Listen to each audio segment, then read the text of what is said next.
இன்றைக்கி இந்த வீடியோவில் இந்த வாழை இலையை வச்சு நம்ம செடிகளுக்கெல்லாம் எப்படி உரம் தயாரிக்கலாம், அதில் என்னெல்லாம் சத்துக்கள் இருக்குது, என்னெல்லாம் செடிகளுக்கு கொடுக்கலாம், இந்த சத்துக்களால் செடிகளுக்கெல்லாம் என்ன நன்மை அப்படிங்கிறதெல்லாம் டீட்டெயிலாக சொல்ல போகிறேன்.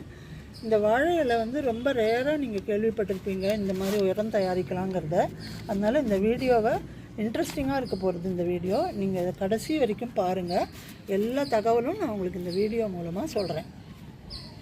இந்த வாழை இலை நீங்கள் வீட்டிலே இருந்தால் எடுத்துக்கலாம், அப்படி இல்லைன்னா கடையில் வாங்கிக்கலாம்.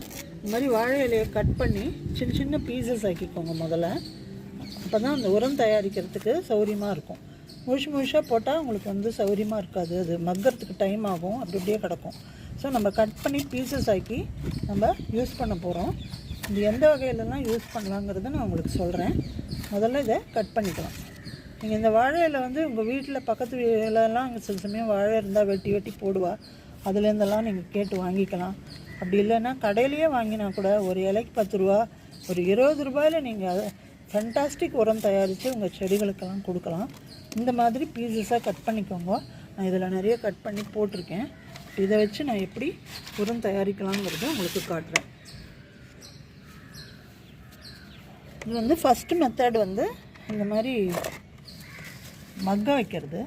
இப்போ நீங்கள் compost, kitchen waste, fruit peels, அதே மாதிரி வெஜிடபிள்ஸு, ஃப்ளவர்ஸு, காஞ்சி போன பூக்கள், அந்த மாதிரி இந்த ஆலோவேராவோட பிட்ஸு, இதெல்லாம் நம்ம சேர்த்து வைக்கிறோம் இல்லையா, கிச்சன் வேஸ்ட்டு போட்டு கம்போஸ்ட் தயாரிக்கும் போது இந்த இலைகளையும் போட்டுருங்க. இந்த இலைகள் உங்களுக்கு நிறைய நைட்ரஜன் சத்து இருக்குது.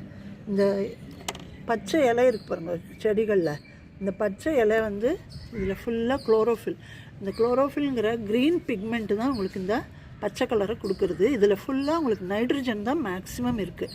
ஸோ இதை கலர் கொடுக்கறதுக்கே இந்த சத்து செடிகளுக்கு ரொம்ப முக்கியம். இந்த நைட்ரஜன் இருக்கிறது இந்த இலை, வாழை இலையில் நிறைய நைட்ரஜன் இருக்குது. அதனால தான் இதை இப்போ உரமாக நான் தயாரிக்கிறேன். இப்போ இந்த கம்போஸ்டில் இந்த இலை பீசஸையும் சேர்த்து நீங்கள் நல்ல மக்க வச்சு, இங்கே பாருங்கள் ஏற்கனவே கம்போஸ்ட் இருக்குது இதில் நான் இதை கொட்டிக்கிறேன். இதெல்லாத்தையும் சேர்த்து நீங்கள் நல்லா மக்க வச்சு கொஞ்சம் மண்ணையும் போட்டு